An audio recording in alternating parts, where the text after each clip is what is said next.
오늘 보면은 예루살렘에 있는 무리들이 이스라엘 사람들 유대인들이 예수를 빌라도 총독에게 지금 고발하는 내용입니다.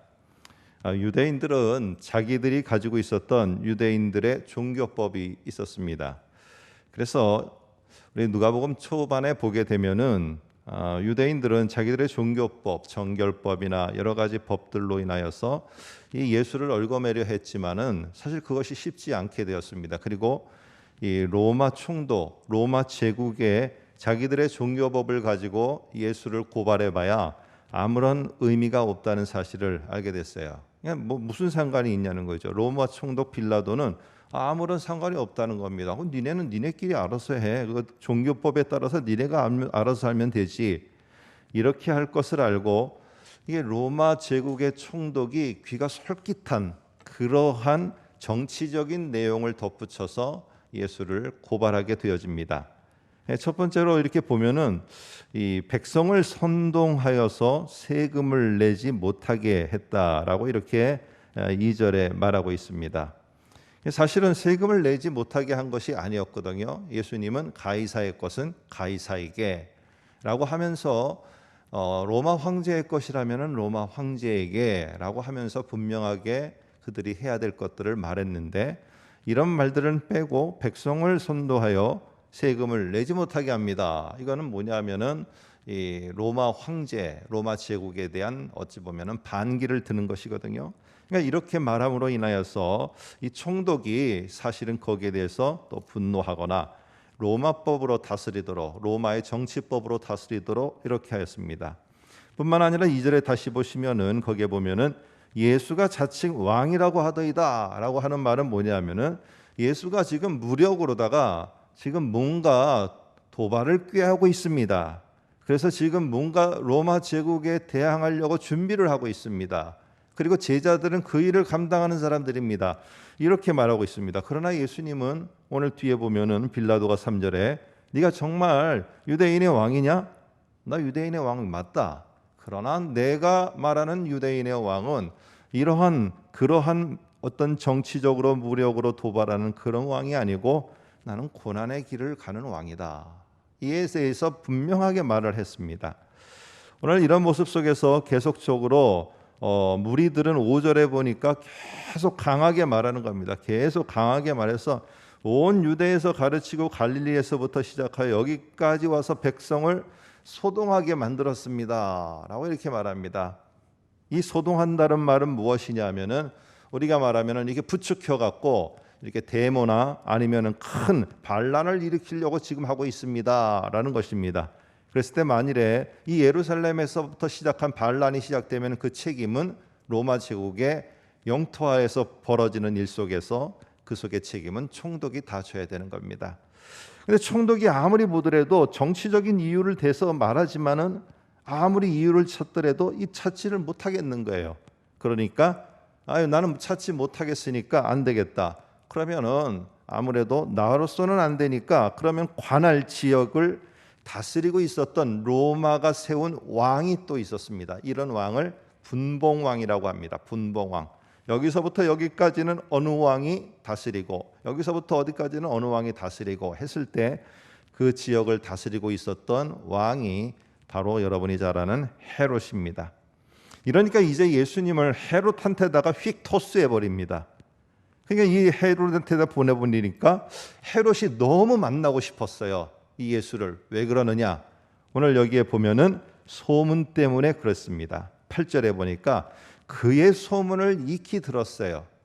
그러니까 이적을 행하고 무슨 일을 행하고 막 이렇게 한다는 소문을 들어서 내가 예수를 꼭 한번 만나봐야겠다라는 마음과 바람이 이 헤롯 왕한테는 있었습니다. 이유는 뭐냐면은 그 마음 속에 혹시 내가 목을 베어 죽인 세례 요한이 다시 살아서 돌아온 건 아닐까?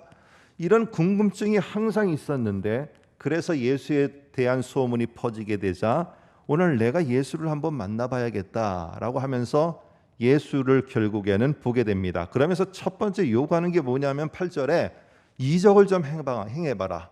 야, 좀 네가 그렇게 원하는 이적을 좀 행해봐라. 내가 좀 세례 요한인지 아닌지 좀 보아야겠다. 그런데 뭐라고 말하냐 하면은 9절에 여러 말로다가 자꾸 권면하고 이 사실은 말로다가 무르나라고 했지만은요 겁박하는 겁니다. 네가 좀 해봐 이렇게 했지만은 9절에 보면은 예수님은 아무 말도 하지 않게 되어집니다. 결국 헤롯은 어떤 마음이 드느냐? 이거 별거 아니네. 이거 아무것도 아니네. 내가 괜히 겁나서 괜히 세례 요한이 살아나온 줄 알고 괜히 두려워했는데 이거 아무 쓸모도 없는 그냥 지 혼자 이렇게 떠들고 다니는 그런 거네 하면서 결국에 11절을 보시면은 헤롯이 그 군인들과 함께 예수를 뭐라고 하느냐면은요 업신여기며 희롱하고 빛난 옷을 입혀 빌라도에게 도로 보내니라 이렇게 말합니다. 여러분 예수님은요 저는 이 말씀을 계속 진행되어지는 것을 보니까 예수님이 완전히 스매싱 매기는 탁구공처럼 배구공처럼 됐어요. 이쪽으로 넘어오니까 이쪽에서 사정없이 그냥 훌이 갈겨서 저쪽으로 넘깁니다. 저쪽에서도 훌이 갈기면서 다시 넘겨요.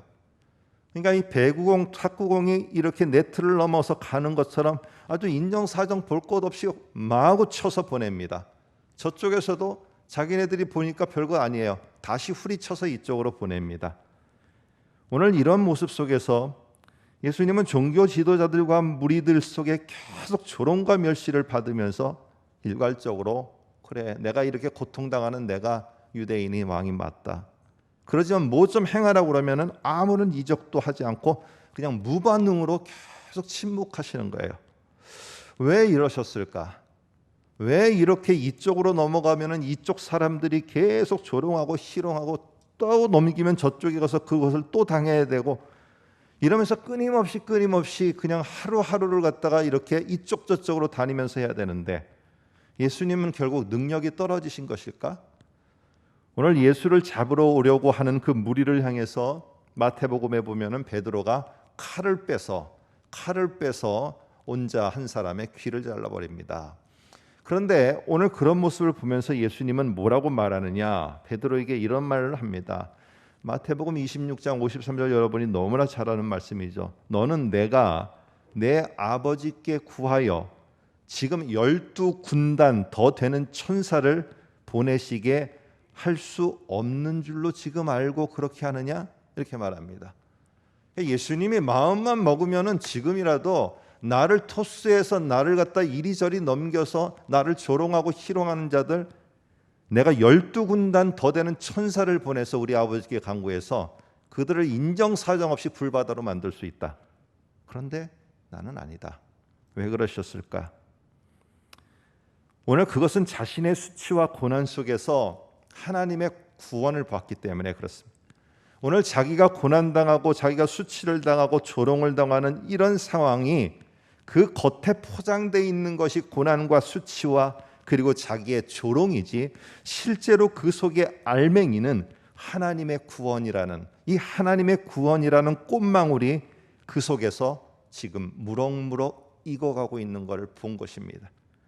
조금만 더 참고 내가 십자가에 달리는 절정에 이르게 되면은 하나님 우리 아버지의 나의 아버지의 이 땅을 구원하시려는 그 놀라운 성취의 꽃망울이 곧 봄날과 함께 피는 어찌 보면은 꽃망울처럼 활짝 펴서 이 세상의 희망과 소망과 생명을 안겨다 줄 텐데 고난과 이 모든 수치는 포장에 불과한데 이것은 겉껍데기에 불과한데 내가 그것 속에서 멈출 수는 없다는 겁니다. 오늘 예수님은 그 안에 있는 구원의 이 놀라운 사람들에게 평화를 가져다 주고 생명을 가져다 줄 이 귀한 꽃망울을 그 속에 있는 것을 보고 확신한 겁니다. 여러분 그러니까 겉의 수치와 고난과 이 모든 것들은 그냥 겉으로 보이는 것뿐이에요. 실제로 그 안에 있는 더 소중한 게 보이는 겁니다. 우리는 봄철 이런 지금과 같은 봄철이 되면은 딱딱하게 굳어서 침묵하면서 아무것도 반응하지 않는 것 같은 씨를 땀을 흘려가면서 땅에다가 심게 됩니다. 여러분은 왜 그 씨를 땅에다가 심습니까?